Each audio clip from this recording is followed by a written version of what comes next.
muy buenos días, muy buenas tardes o muy buena noche. Depende en el momento en que usted vaya a recibir estos videos estudio, es que le estamos saludando. Hermano querido, vamos a continuar acá en Verdad en Línea. Tremendo, ¿no? Creo que este programa de Verdad en Línea está siendo bastante escuchado, no solamente por el grupo de WhatsApp de los hermanos que tenemos acá en Barquisimeto, Venezuela, sino también por otras plataformas, ¿no? Así que son muchos los que están siendo beneficiados con estas respuestas que estamos dando, ¿no? Son respuestas bíblicas, usted observe eso. Son respuestas que no son sacadas del pensamiento de un ser humano, ni del corazón, ni de la emoción, ni siquiera tampoco son respuestas sacadas desde la animosidad o de tratar de manipular, ¿no? A la gente. Hermano querido, todos son respuestas bíblicas.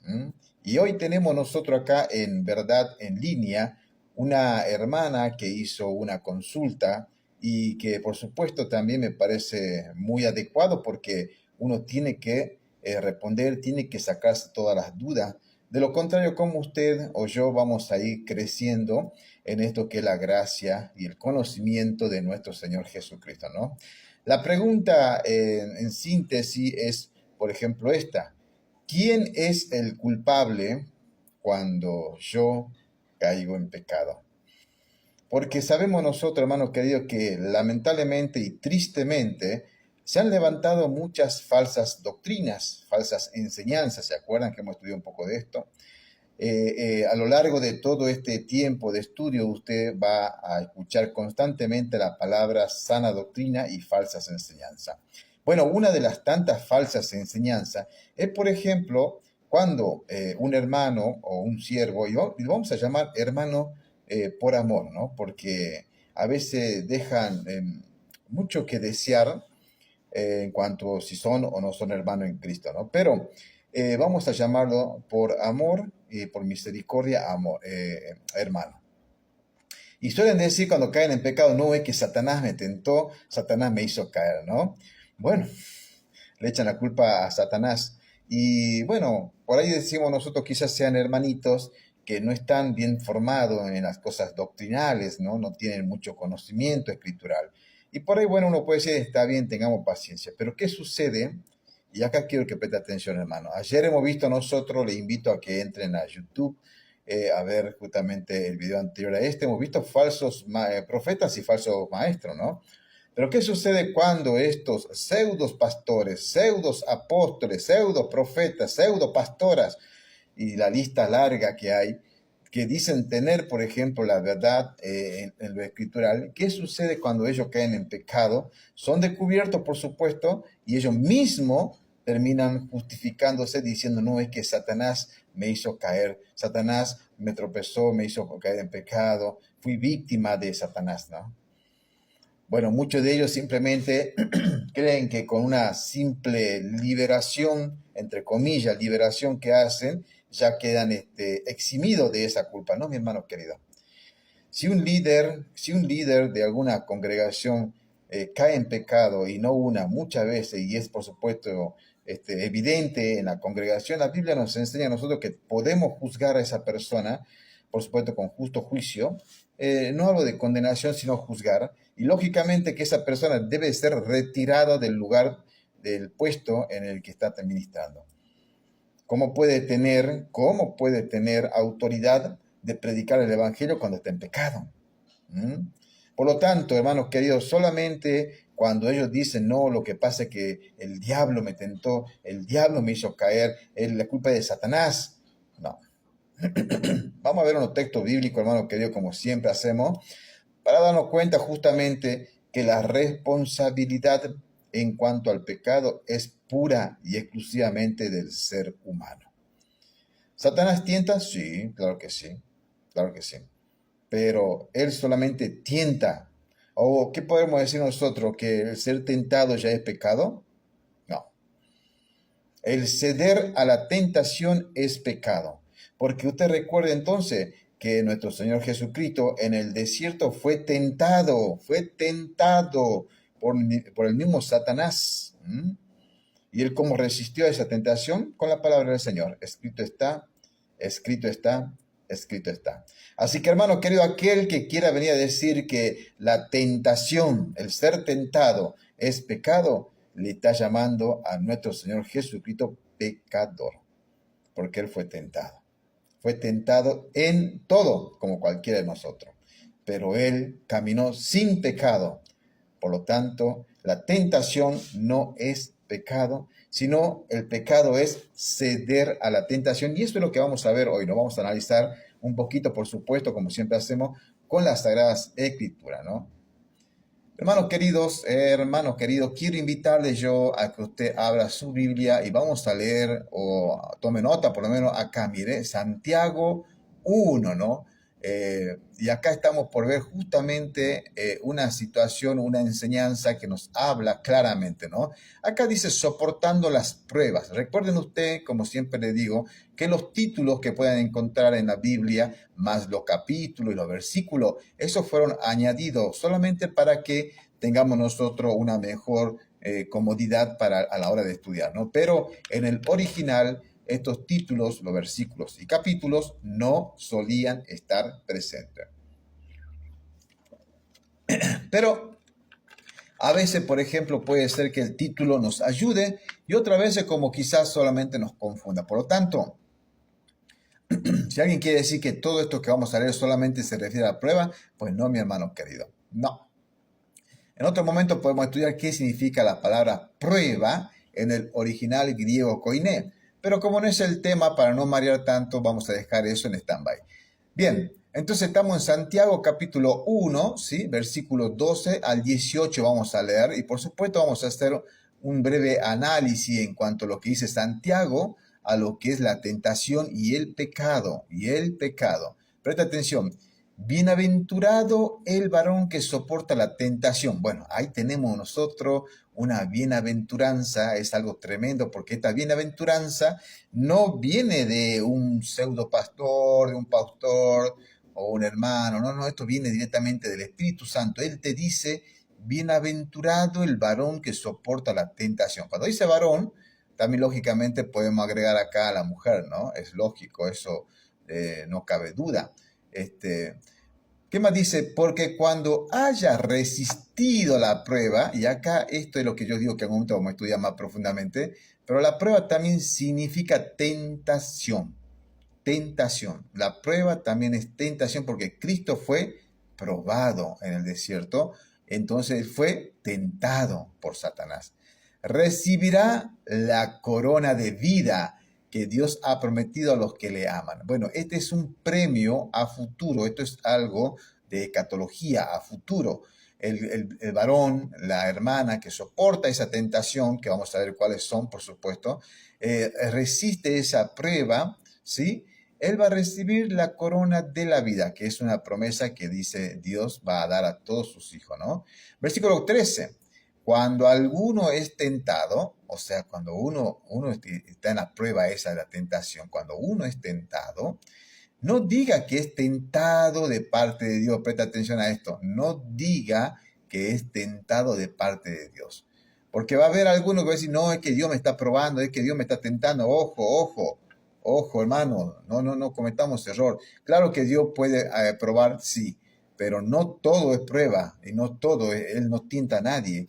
Por lo tanto, hay que saber, en este caso, discernir correctamente si lo que está pasando es una prueba o no es una prueba de parte del Señor. O puede ser una tentación que es producida, como vamos a ver más adelante, por nosotros mismos.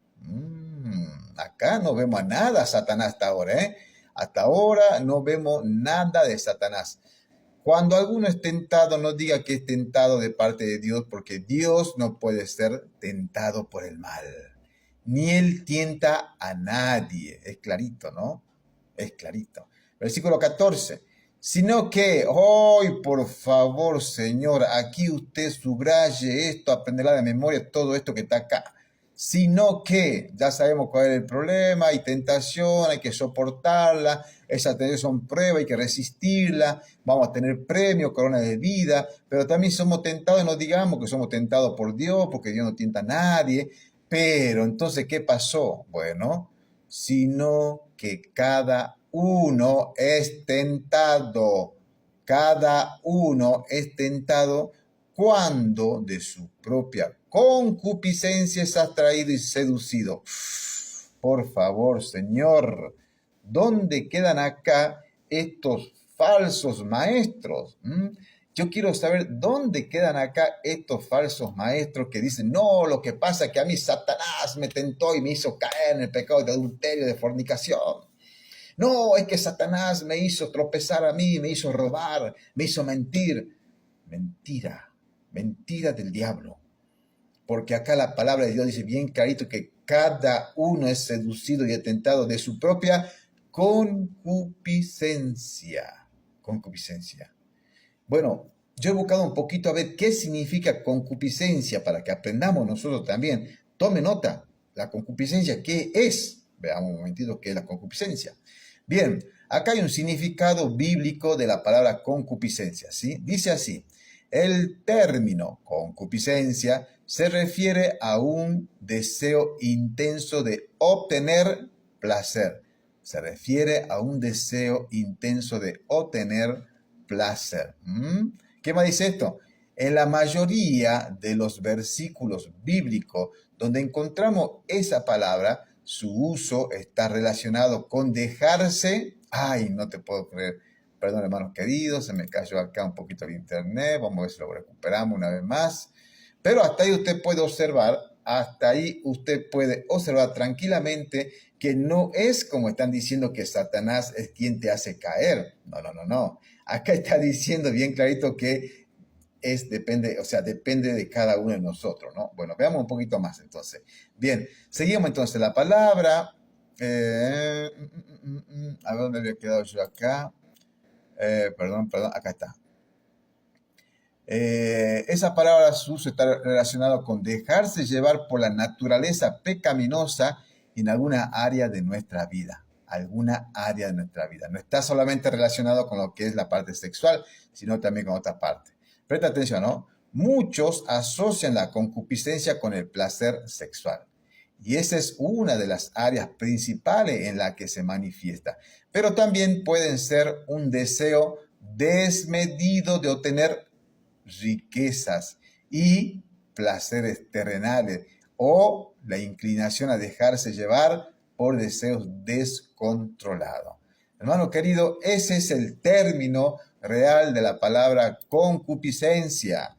Acá nosotros no vemos la mano del diablo, hermano querido. Si bien él es el tentador, como lógicamente sabemos nosotros que él es el tentador, como vamos a ver en algún texto bíblico, pero hermano querido, la responsabilidad en este caso es de uno mismo. Claro que sí, Satanás pone tentación.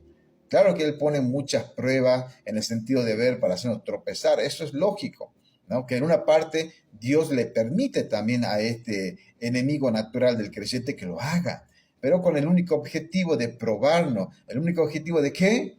De que nosotros salgamos bien librados. ¿Saben qué, hermano querido? ¿Saben qué son las tentaciones y las pruebas, las luchas que tenemos? Es la oportunidad que usted y yo tenemos de salir bien librados de todo eso y dar la gloria a Dios. Sigamos leyendo un poquito más, hermano querido. Bien, ¿qué más dice esto? Bueno, habíamos quedado acá que sino que cada uno es tentado cuando su propia concupiscencia es atraído y seducido por su propio deseo exacerbado, deseo que realmente lo arrastran, son su propio deseo. Acá no vemos la mano de Satanás en ninguna parte. Versículo 15. Entonces, la concupiscencia, o sea, ese deseo desordenado, exacerbado, después que ha concebido, ahí está, primero la tentación, ¿sí? Atraído, seducido, algo así como cuando un pescador atrae y seduce a su pez con un anzuelo, con una carnada y queda enganchado. Bueno, esto es esa referencia, ¿no? Pero por la carnada es el deseo desordenado, exacerbado que tiene cada uno en su corazón. Puede ser sexual, puede ser económico, puede ser de ego, puede ser de poder, no sé, lo que sea. Pero es atraído y es seducido.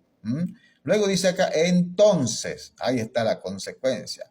Entonces, esta concupiscencia, este deseo desordenado, después que ha concebido, o sea, una vez que eso se ha eh, hecho real, has pecado, da a luz el pecado. Ahí está. Este orden es muy importante porque cada uno de nosotros puede ser tentado, sí, como fue nuestro Señor Jesucristo, puede ser tentado. Puede quizás ser tentado por la concupiscencia, claro que sí, si cada uno de nosotros todavía está latente esa concupiscencia en nuestro cuerpo.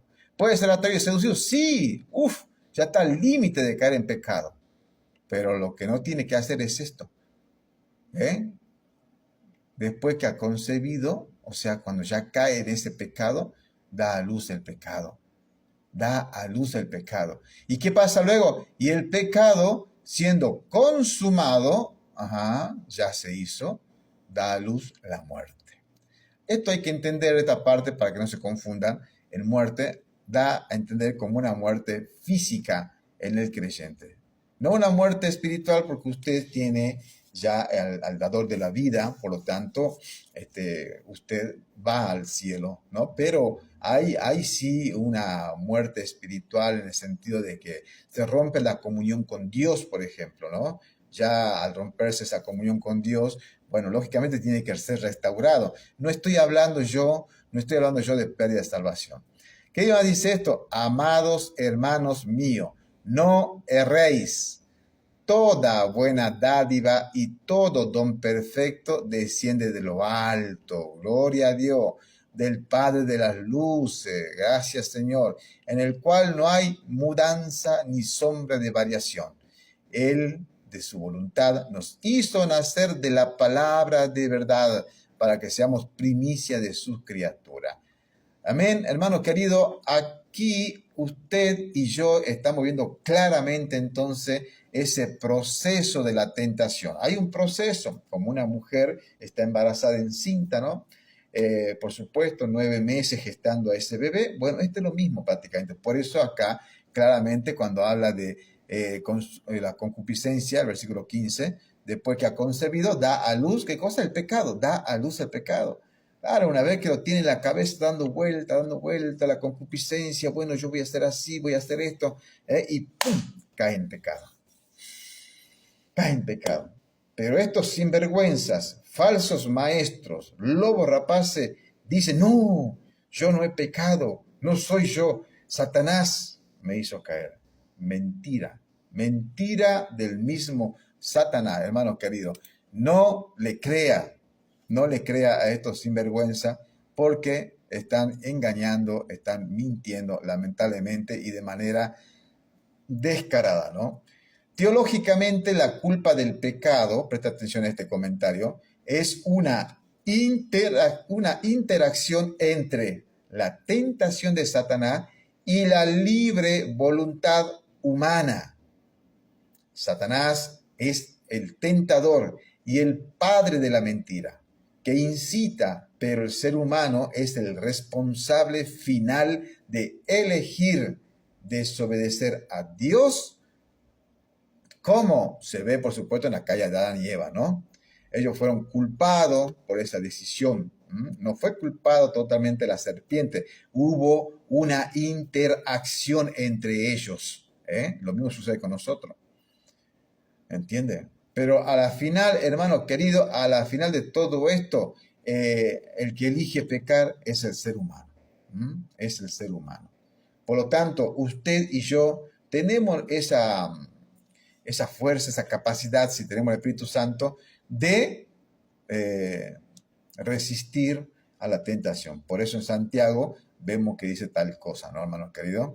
Entonces, ¿qué tenemos que concluir nosotros con todo esto? Bueno, que Satanás es el instigador. Él está instigando, está tratando siempre de hacernos caer en tentación. Él es el promotor del pecado. Claro que sí, él está promoviendo, está tratando de ver cómo hace para seducirnos incluso a los cristianos, Ojo, a los cristianos también provoca, trata de hacernos caer de alguna manera, Él tiene, digamos, una opresión muy fuerte en cuanto a la tentación. Él es el opositor a Dios, quiere ver a sus hijos caer en pecado. El ser humano, hermano querido, es culpable al pecar, porque tiene la capacidad de elegir y su desobediencia concreta es el acto pecaminoso. La culpa recae en la voluntad individual de rechazar a Dios y ceder a la tentación, a pesar de la influencia maligna. Hermano querido, ¿qué nos enseña todo esto? Que la responsabilidad cuando la persona cae en pecado es pura y exclusivamente de uno. Satanás tiene su parte, sí, tiene su parte, pero la responsabilidad es de uno. Así que si estos falsos maestros, estos falsos pastores, falsos pastoras le están diciendo, no, hermano, tú no me puedes juzgar a mí, tú no me puedes juzgar, porque yo soy el ungido de Jehová.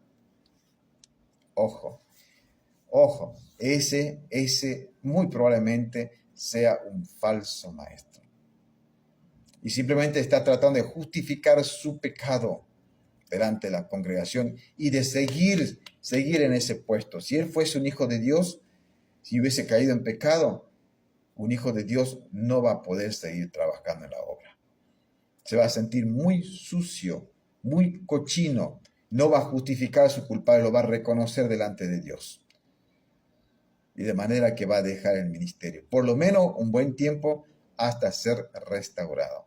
Hermano querido, hasta acá voy a dejar yo esta respuesta, espero que le haya sido satisfactoria. Gracias por seguir preguntando a este espacio de verdad en línea. Que el Señor me los bendiga.